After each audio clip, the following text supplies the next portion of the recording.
자, 오늘은 창세기 8장 강의하도록 하겠습니다. 우리 8장 전체를 다 읽어봐야 되겠지만 우리 1절 말씀만 같이 읽어보도록 하겠습니다. 창세기 8장 1절 말씀. 하나님이 노아와 그와 함께 방주에 있는 모든 들짐승과 일축을 관념하사 바람으로 땅 위에 불게 하심에 물이 감하였고. 자, 이 창세기 8장 1절 말씀 통해서 하나님이 바람으로 땅 위에 불게 하심에, 이러한 제목으로 같이 말씀 나누도록 하겠습니다. 자, 창세기 8장은 물이 감해서 마침내 땅이 드러나고 방주에서 나오는 역사를 기록하고 있습니다. 세 가지 정도를 통해서 우리가 살펴볼 텐데, 자, 첫 번째는 물이 감하는 역사입니다. 자, 노아 600세 2월 17일부터 시작된 이 노아 홍수는 무려 40일 동안 밤낮으로 위에서 쏟아지고 밑에서 오르고 그렇게 쏟아지고 넘치다가 150일 동안이나 물이 창일했다고 성경은 말씀을 하고 있습니다. 150일 동안 전 세계가 물에 잠겨가지고 물이 창일했다, 이렇게 말씀을 하는 것이죠. 150일은 이제 5개월이죠. 150일이 5개월이라는 것은 한 달을 이제 30일로 계산하는 그런 달력이죠. 자, 이 150일 동안 물이 창일했다, 5개월 동안 물이 창일했다. 이것은 무엇이냐면은 이 150일 그리고 5개월은 하나님 심판의 충만성과 그리고 그로 말미암아 하나님의 공의가 만족된 기간을 나타내는 것입니다.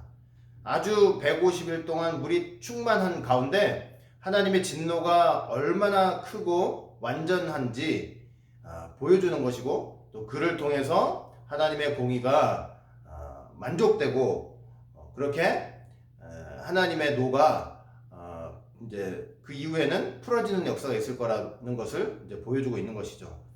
150일 물이 창일한 이후에 오늘 본문 말씀 통해서 하나님의 공의가 완전히 만족됐기 때문에 이제는 그 노가 풀어지시고 회복되는 역사가 있을 것을 말씀을 하고 있는 것입니다. 자, 창세기 8장 1절 말씀 다시 한번 보면 이제 뭐라고 되어 있냐면, 하나님께서 방주 안에 있는 노아와 그리고 방주 안에 있는 모든 생물들을 권념하셨다, 이렇게 말씀을 하고 있죠. 여기 권념하다라는 말은 히브리어로 자카르입니다. 기억하다라는 의미죠. 하나님께서 엄청난 심판과 또 그 공의를, 또 하나님의 진노를, 하나님의 분노를 쏟아 부어 주시는 그런 과정 속에서도 방주 안에 있는 노아와 그 생물들은 하나님께서 기억해 주셨다는 그런 의미가 되는 것이죠. 그래서 우리도 여러분 마지막 때 어떤 어려움과 어떤 환난과 어떤 하나님의 무서운 심판에 섭리해 있다 할지라도 우리가 예수님과 함께 있기만 하면, 그리고 예수님 안에 있기만 하면 하나님께서 반드시 그 사람을 기억해 주신다 하는 것을 말씀을 해주고 있는 것이죠. 그리고 하나님께서 이렇게 기억해 주실 때 우리는 반드시 구원받을 수 있는 것입니다. 자, 그렇게 권념하사, 그들을 기억하사, 그들을 생각하사 하나님께서 바람으로 땅 위에 불게 하셨다고 말씀을 하고 있습니다. 바람으로 땅 위에 불게 하셨다. 왜 땅 위에 바람을 불게 하셨느냐? 이제 그 가득 찬 물이 감해져야 되기 때문에 그렇죠. 여기 바람은 히브리어로 루아흐인데, 이것은 실제적인 바람을 의미하기도 하고 하나님의 영, 하나님의 신을 의미하는 단어이기도 합니다. 하나님께서 실질적으로 많은 물 위에 바람을 불게 하신 것이지만, 또 그 이면에 영적인 의미를 통해서 볼 때는 하나님의 성령, 그리고 하나님의 바람이 불고 있었다는 것을 우리가 알 수 있는 것이죠. 이것은 창세기 1장 2절 말씀이 연상되는 것입니다. 이 창세기 1장 2절 말씀 보시면 하나님의 신이 수면 위에 운행하였다, 이렇게 말씀을 하고 있죠. 그런데 여기 바로 하나님의 신이 히브리어로 루아흐입니다. 바람. 하나님의 신, 하나님의 바람이 그 수면 위에 운행하였다. 이렇게 말씀을 하는 거예요. 그래서 이것은 어떤 의미가 되는 것이냐면 하나님께서 이제 창조의 역사를 위해서 성령님께서 그 물 위를 운행하시는 것처럼 마치 알을 품는 암탉이 이렇게 알을 품듯이 그렇게 품으시는 그런 역사가 있었다는 것을 말씀을 하고 있는 것이죠. 그러니까 바람이 이 세상에 가득 찬 물 위로 불었다는 것은 이제 어떤 역사를 암시하고 있냐면은 창세기 1장 말씀과 같이 새로운 창조의 역사가 있을 것을 암시를 해주고 있는 것입니다. 바로 그 노아와 가족들과 방주 안에 있는 생물들을 통해서 새로운 창조의 역사가 있을 것이다. 이것을 바로 보여주는 말씀인 것이죠. 여러분, 바로 이 하나님의 바람이 우리의 개인과 가정과 교회와 직장, 사회, 그리고 이 나라에도 불어야 될 줄로 분명히 믿습니다. 여러분, 이 하나님의 바람이 불어야만 우리 개인과 가정과 직장과 교회, 사회, 이 나라에 가득 찬 그 죄악의 물이 감하는 역사가 있게 되는 것입니다.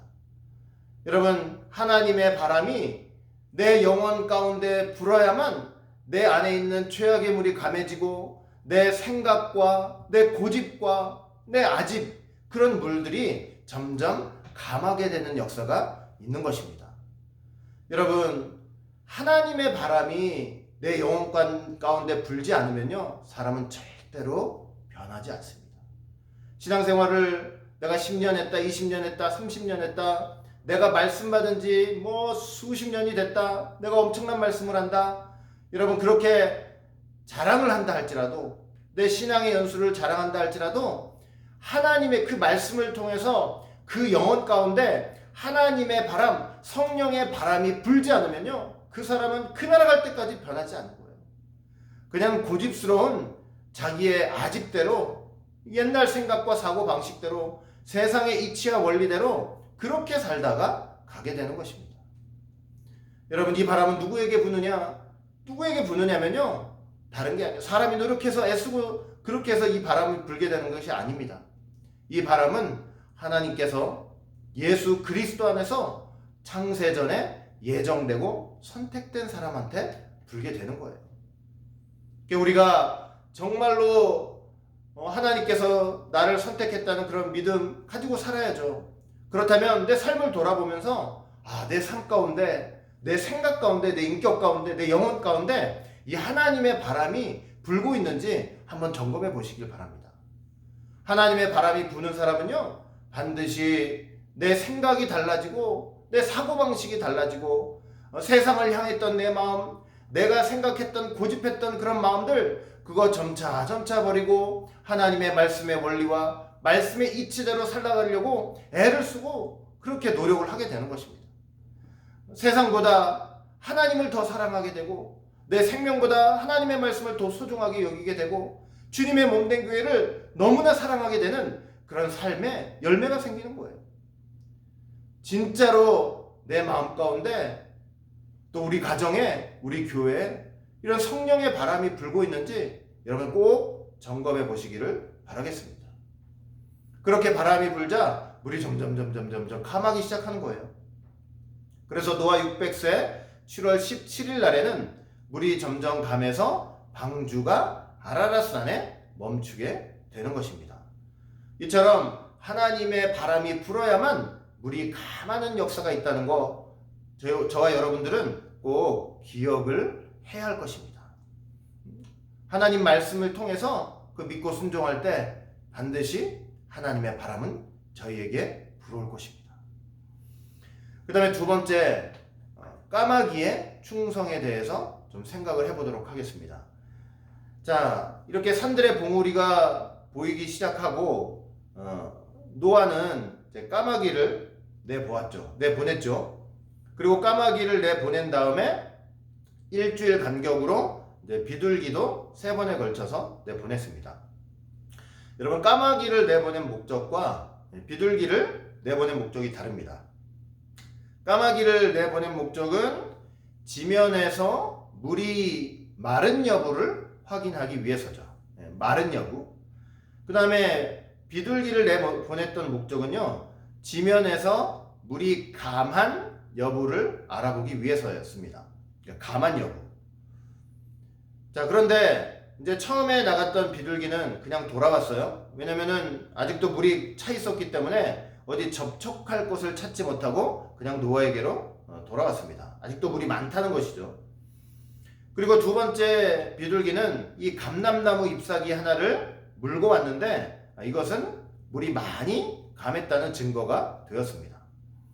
그리고 세 번째 비둘기는 아예 돌아오지 않았죠. 왜냐면은 이렇게 물이 많이 감해서 그 비둘기가 적절한 곳을 찾아서 정착을 하게 된 것이었죠. 자, 반면에 까마귀는 지면에서 물이 완전히 마를 때까지 계속 왕래하면서 노아에게 보고를 했습니다. 우리가 일반적으로 까마귀는 부정한 동물이고, 그리고 비둘기는 충성을 다했다 이렇게 얘기를 하지만 사실은 이 노아 방주 사건을 통해서 볼 때 오히려 까마귀가 더욱더 충성을 한 것을 우리가 생각해 볼 수 있습니다. 비둘기는 물이 감해가지고 정착할 곳을 찾자 이게 돌아오지 않았지만, 까마귀는 땅이 마를 때까지 계속 왕래하면서 노아를 찾아간 것입니다. 여러분, 실제로 노아 601세 이제 1월 1일이 되었을 때, 정월 초하루가 되었을 때 노아가 방주문을 제치고 이제 밖을 내다보았죠. 그렇게 밖을 내다보았더니 이 겉보기에는 지면에서 물이 완전히 걷혀 있는 거예요. 자, 그러나 덮어놓고 나오지 않았습니다.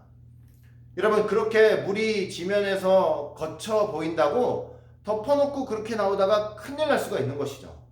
왜냐면 근 1년 가까이 물이 차있던 땅이었는데 그거 눈에 물이 보이지 않는다고 함부로 이렇게 내려갔다가 그 땅이 질퍽질퍽하고 심지어 이렇게 무너지고 내려앉고 그래가지고 오히려 노아가 내려가는 순간 아주 큰 화를 당할 수 있기 때문입니다.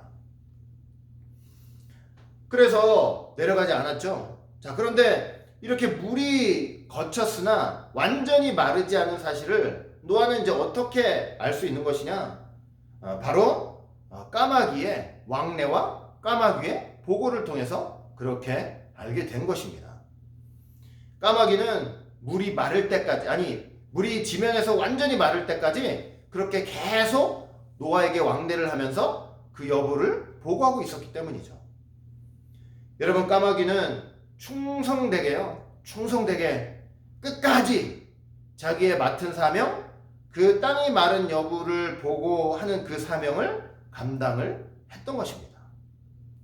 자, 예수님께서도 여러분 이런 말씀하신 적이 있어요. 수많은 새들 중에서 까마귀를 들어서 무슨 말씀을 하신 적이 있냐면, 누가복음 12장 24절 말씀 볼 때 까마귀를 생각하라. 심지도 아니하고 거두지도 아니하며 골방도 없고 창고도 없으되 하나님이 기르시나니 너희는 새보다 얼마나 더 귀하냐. 까마귀를 콕 집어가지고 하나님이 친히 기르신다, 이렇게 말씀을 하신 것이죠. 뭐냐? 하나님 앞에 충성하는 자요, 끝까지 하나님 앞에 충성하는 자, 하나님께서 길러주시고 하나님께서 책임져 주신다는 사실을 분명히 보여주고 있는 것입니다. 그러니까 우리가 하나님의 일을 하면서 많이 어렵고 힘들고 실망될 때가 있잖아요. 사람 보면 어쩔 수 없이 실망하게 돼요. 그러나 끝까지 하나님이 주신 사명, 이건 하나님께서 주신 사명인데 내가 사람 때문에 무슨 일 때문에 쉽게 좌절하고 포기하면서 그렇게 중간에 그만두고 그러는 것이 아니고, 정말 하나님 바라보면서 이 까마귀와 같이 끝까지 맡은 바 사명 감당하면서 우리가 충성하는 그런 충성된 일꾼이 다 되어야 할 것입니다. 이 땅에 모든 죄악의 영적 홍수가 다 물러가서 물이 감하고 땅이 마르기까지 그렇게 충성하는 삶, 그렇게 충성하다 마침내 노아에게 땅이 다 말랐다고 보고했던 그 까마귀처럼 우리 역시 이 땅에서, 이 죄악의 땅에서 하나님 주신 사명, 이 말씀의 사명, 이 말씀의 사명, 이 말씀을 증거할 때, 믿음으로 증거할 때 정말 하나님의 그 말씀을 통해서 이 땅에 바람 부는 역사 아니에요? 하나님이 택하신 백성들 통해서 하나님께서 그 지면에 물이 마르게 하시는 그런 역사를 해가지고 하나님께서 그 뜻을 이루신다는 거 저희들 분명히 생각하면서 끝까지 나중에 진짜 하나님 앞에서 하나님 땅이 다 말랐습니다. 이렇게 보고할 수 있는 충성된 일꾼 되시기를 주의 이름으로 축원하겠습니다. 세 번째는 방주에서 노아가 나와가지고 제일 먼저 한 일, 바로 하나님께 제사를 드리는 일이었습니다. 창세기 8장 20절 말씀 볼 때 노아가 방주에서 나와가지고 제일 먼저 한 일은 뭐냐면 단을 쌓고 하나님께 제사한 일이었습니다. 여러분, 우리가 여기서 노아의 신앙을 잘 알 수 있죠. 그 엄청난 홍수 심판 속에서 이렇게 구원받은 것이 온전히 하나님의 은혜인 줄을 알고 방주에서 나와가지고 제일 먼저 단을 쌓고 하나님께 제물을 바치면서 하나님께 제사를 드린 것입니다. 제가 나중에도 한번 말씀드리겠지만 여러분, 창세기 19장 한번 보세요. 이 롯이 진짜 하나님의 강력하고 강권적인 은혜로 이 소돔성, 멸망당할 소돔성에서 빠져나왔잖아요. 그 소알성 갔다가 나중에 무섭다고 해가지고 이제 산으로 올라가는데 굴에 들어갔어요. 굴에 들어가가지고 이 롯이 제일 먼저 한 일이 뭐냐? 아니, 그 엄청난 불심판 속에서 불과 유황이 쏟아지는 그런 엄청난 심판 속에서 살리심을 받았고 구원함을 받았으면은 하나님께 먼저 감사하는 신앙이 있어야죠. 그러나 이 롯은요, 어떻게 했습니까? 그렇게 구원받아가지고 굴 속에 들어가서 술 취해가지고 자기 두 딸하고 행음하는 아주 악행을 저질렀던 것입니다. 정말 하나님께 대한 그 구원에 대한 감사, 감격은 없고 구원받았다는 안도감에 술 취했어요. 술 취했어. 여러분, 우리가 여러 가지 어려움 속에서 하나님께 간절히 기도할 때가 많죠. 이것만 해결해 주시면 내가 하나님 앞에 충성하겠습니다. 열심히 하겠습니다. 간절히 애타게 기도합니다. 나 이거 낫게 해주시면은 하나님 앞에 충성하겠습니다. 문제가 해결되면 여러분, 감사를 잊어버리는 게 인지상정이 되었습니다. 우연하게 해결되었겠지. 시간이 되어가지고 해결됐겠지. 내가 노력하다 보니 이렇게 해결됐겠지. 기도해놓고 그렇게 생각해요. 그래놓고 하나님 앞에 감사 안 하는 거예요. 누가 우리 도와주면요, 생각해보세요. 사람들 관계 속에서도 누가 우리 도와주면은 그거 잊지 못해가지고 내가 밥 한 번 사겠다, 그렇게 하잖아요, 사람들은. 그런데 이상하게 하나님께 기도해놓고 하나님께 응답받아 놓고는 하나님의 은혜는 생각질 않아요. 하나님의 은혜는 잊어버리고 그 하나님께 감사하지 않는 게 참 우리의 타락한 모습인 것 같아요. 노아 한번 생각해 보세요. 하나님께서 노아에게 자주 나타나셨습니까? 방주 지으라고 하실 때 한번 나타나셔가지고 내가 홍수 심판할 테니까 방주 지어라. 그렇게 방주를 짓는 7, 80년 동안 한 번도 나타나지 않으셨어요. 나타났다는 기록이 없잖아요. 방주 다 짓고 나서 또 한 번 나타나셔가지고 내가 7일 후에 심판할 때니 이제 방주에 들어가라 말씀하셔요. 그렇게 홍수가 시작되고 방주에서 나올 때까지 1년 이상 한 번도 안 나타나셨어요. 그러다 땅이 말랐을 때 이제 또 한 번 나타나셔가지고 방주에서 나오라. 여러분, 어찌 보면 그 수많은 세월 속에서 성경의 기록을 볼 때 하나님은 단 3번 나타나셔서 말씀하신 게 다예요. 그런데 그 3번 나타나셔서 말씀하신 게 다인데 노아는요 7, 80년이라는 엄청난 세월을 다 들여가면서 고생하면서 하나님 말씀에 순종하면서 방주 짓고 그 방주 안에서 1년을 버티고 나중에 나와가지고는 내가 다 했다 할 수 있죠. 이거 다 내 공로다, 내가 방주 지었다 다 할 수 있잖아요. 하나님이 하신 게 뭐냐, 내가 다 한 거지, 이럴 수 있습니다. 이 홍수 심판 속에서 내 힘으로 구원받았어, 이렇게 얘기할 수 있어요. 그러나 노아는 방주에서 나와가지고 이 모든 것이 하나님의 은혜인 줄을 알고 단을 쌓고 제사를 드린 것입니다. 정말로 위대한 신앙입니다. 위대한 신앙이에요. 우습게 볼 게 아니에요. 하나님 앞에 진실되게 제사 드린 거예요. 감사하면서. 노아가 모든 정결한 짐승과 새 가운데서 이렇게 취해가지고 하나님께 제물을 바치고 제사를 드렸죠.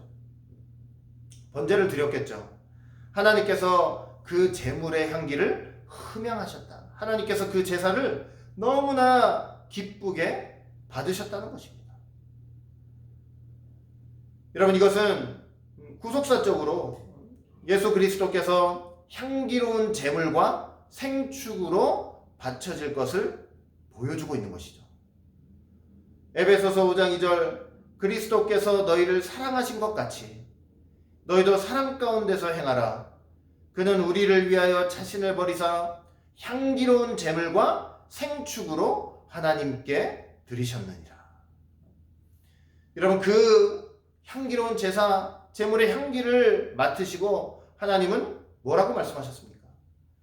홍수 이후에도 사람들은 달라지지 않을 거예요. 어려서부터 악한 본성을 가지고 죄를 짓고 살겠지만 그럼에도 불구하고 노아 때와 같은 전 세계적인 홍수를 내리지는 않겠다.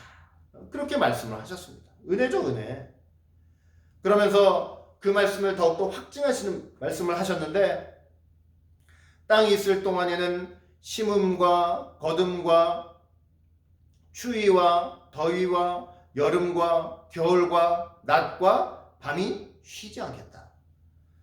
하나님께서 이 구속사 속에서 그 구속사를 다 이루시고 마지막 심판을 행하실 때까지는 세상이 아무리 약해도 홍수 심판과 같은 것을 내리지 않고 이 우주가 계속적으로 운행하실 것을 약속을 하신 것입니다. 여러분, 내가 잘하고 있어서 세상이 돌아가는 게 아니에요. 하나님께서 당신의 뜻을 이룰 때까지 잠시 동안 세상을 보존시키고 계시는 것입니다. 이 세상은요, 이 죄악된 세상은 이미 멸망당한 세상이에요. 심판받은 세상이에요. 그 가운데서 하나님께서 택하신 자기 백성을 끄집어내서 구원하시기까지 이 세상을 잠시 보류를 하고 있는 거예요.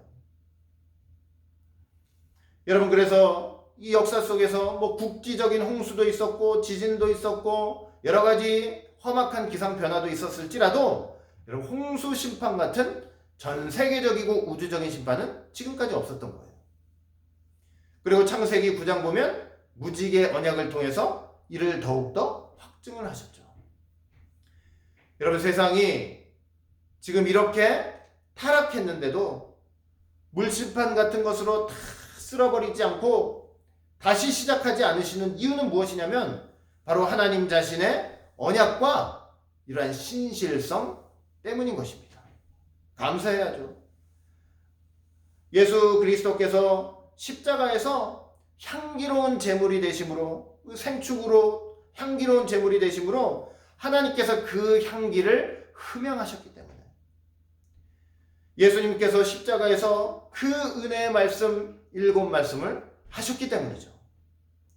우리는 바로 이러한 때에, 이 은혜의 때에 구원의 날에 주님의 은혜를 붙잡고 승리하는 삶을 살아가시는 우리 모든 오직 예수 교회 성도들이 되시기를 주의 이름으로 축원합니다.